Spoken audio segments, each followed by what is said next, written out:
కానీ పోలవరం విషయంలో కానీ జాప్యం జరుగుతోంది. ఒక రకమైన మళ్ళీ ఏదో ఒక ఇది జరుగుతోంది అనే ఒక ప్రచారం ఉంది కదా, ఒక చర్చ అయితే ఉంది కదా, ఎందుకనేది దానికి కారణం ఏంటి? ప్రచారం అయితే ఉంది, వాస్తవాన్ని అర్థం చేసుకోవాల్సినటువంటి అవసరం ఉంది. ఎందుకంటే దగ్గరగా సెక్రటరియట్లో కూర్చొని చూస్తున్నటువంటి వ్యక్తి కాదు.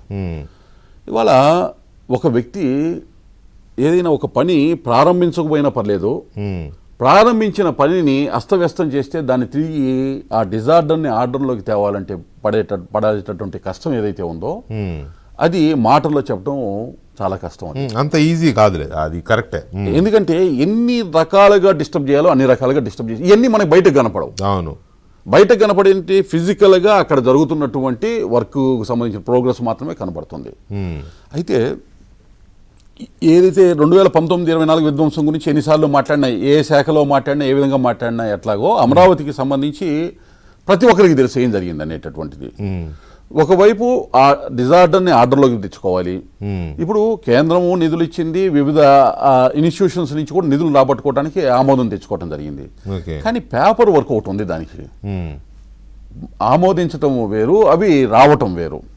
దానికి సంబంధించినటువంటి కార్యాచరణ ఇవాళ పైసా రాంది పని ఒక అడుగు కూడా వేసేటటువంటి పరిస్థితి సాధ్యం కాదు. కాబట్టి ఆ బాలారిష్టాలు ఏవైతే ఉన్నాయి, బాలారిష్టాలు అంటే జనరల్గా 2014లో అనుకోవాలి. దౌర్భాగ్యం ఏంటంటే 2024లో కూడా మళ్ళీ బాలారిష్టాల గురించి మాట్లాడుకోవాల్సిన దుస్థితి. అదే నేను అంటున్నది, అదే సేమ్ ఇప్పుడు మీరు అన్న పాయింటే. 19 తర్వాత ఎలాంటి పరిస్థితి ఉందో దాని నుంచి బయటపడ్డాం, ప్రభుత్వం మారింది కదా అని ప్రజలు అనుకున్నారు. డెఫినెట్గా అమరావతి బ్రహ్మాండమైన దీంట్లో వెళ్తోంది, ఫుల్ ట్రాక్లో వెళ్తోంది.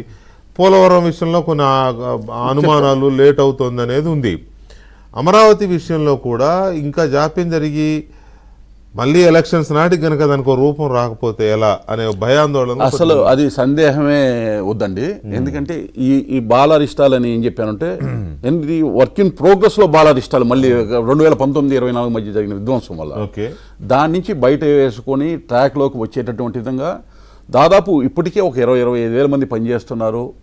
జనవరి దాటేటప్పుడు 50,000 నుంచి 60,000 మంది అక్కడ పనిచేసేటటువంటి విధంగా కార్యాచరణ తోటి ముందుకు వెళ్తా ఉంది. మధ్యలో వానలు రావటము అవన్నీ కూడా కొంత ఇబ్బంది జరిగింది. అలాగే నిధులు సమీకరించుకునేటటువంటి విధానము, ప్లానింగ్, దానికి సంబంధించినటువంటి వర్క్ ఎగ్జిక్యూషన్ చేసేదానికి అన్నిటికీ కూడా కొంత సమయం తీసుకున్న మాట వాస్తవం. ఎందుకంటే డిజార్డర్ని ఆర్డర్లో పెట్టేటటువంటి ప్రక్రియలో పడినటువంటి ఇబ్బంది.